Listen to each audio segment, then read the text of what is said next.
Moi, c'est Fiona. J'ai 17 ans et je suis partie pendant ma 5e en Australie pour faire un semestre scolaire là-bas. Je suis partie à Banora Point, à l'est de l'Australie.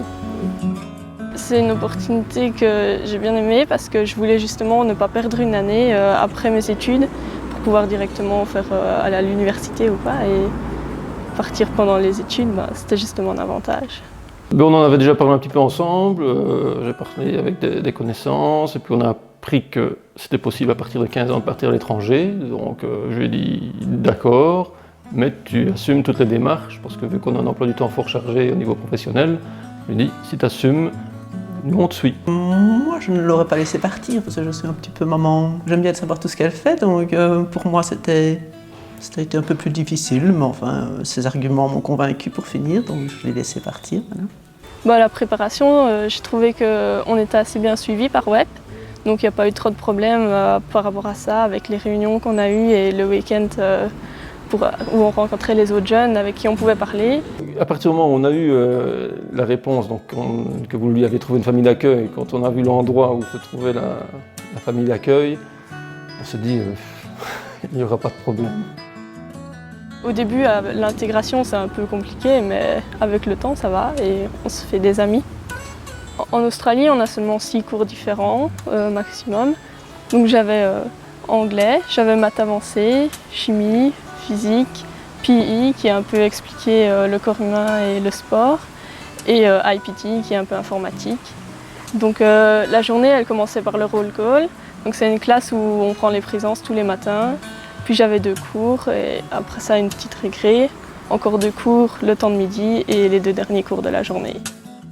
Je vivais avec mes parents d'accueil, Alison et Matt, et j'avais un petit frère et une petite sœur d'accueil.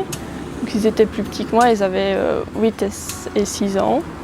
Donc on s'entendait bien et on faisait des activités ensemble, c'était assez sympa. On s'envoyait des mails. Par Skype on a essayé, mais on se sentait mal après. On avait l'impression qu'elle, ça la touchait de plus que quand on envoyait des petits mails, donc on a communiqué par mail. Après, donc l'avoir vu par Skype, à la limite, on se sentait plus mal. Donc moi, c'était quand j'avais quelque chose à lui dire ou à lui demander donc, pour des démarches pour l'école ou quoi, c'était un simple mail. À mon sens, je n'en recevais pas assez, mais c'est que tout allait bien, donc pas de nouvelles, bonnes nouvelles.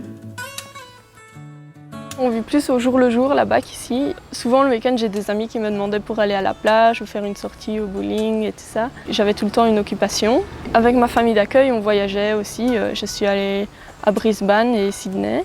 On est aussi parti en camping pendant les vacances. C'est un pays que j'ai toujours voulu visiter. C'est un peu comme un rêve d'y aller. Et la culture là-bas, les plages, le surf et tout ça, c'est un peu... c'était un rêve et aussi je pouvais commencer mon année scolaire en juillet, ce qu'on ne pouvait pas faire par exemple en Amérique. Du coup, j'ai gagné 2 mois de cours. Juste avant son retour, ça a été la période la plus dure pour nous, surtout pour moi. Je me doutais qu'elle devait être triste de quitter sa famille d'accueil, puisqu'elle est super bien tombée. Donc rien que de savoir qu'elle était triste là-bas, moi j'étais triste pour elle ici, donc c'était un petit peu dur. De toute façon, moi j'étais parti du principe, je ne lui avais pas dit que même si elle revenait donc, et que ça n'allait pas à l'école et qu'elle ratait son année, pour moi c'était pas raté parce que l'expérience qu'elle avait vécue là-bas était positive pour le restant de sa vie. Donc moi c'était pas grave si elle ratait son année scolaire, ce qui n'a pas été le cas puisque tout a été bien. Il y a beaucoup de souvenirs, mais mon meilleur je crois que c'est quand mon père d'accueil m'a appris un peu à surfer. Avec ma famille d'accueil, au moins 1 fois par mois, on s'envoie des messages pour prendre des nouvelles. Mes meilleurs amis, on reste en contact et on se parle assez fréquemment, au moins toutes les semaines. Je ne sais pas encore vraiment quelles études je vais faire, mais je sais bien que l'anglais est super important de nos jours. Et j'ai quand même un avantage maintenant que je suis partie. Ça lui a ouvert l'esprit quand même, en voyant qu'il n'y a pas que notre petite commune ici, que notre petit endroit où on travaille. Donc, que la terre est grande et qu'on peut s'installer où on veut, quoi. Laissez-les aller si c'est vraiment leur envie, l'envie d'apprendre quelque chose. Il n'y a que ce moyen pour apprendre une langue vraiment à la perfection, c'est d'aller dans le pays, de parler avec les gens. Et je vois que pour ça, ça lui a fait beaucoup de bien. C'est une expérience que j'oublierai jamais, qui était vraiment enrichissante, avec quasi que des points positifs.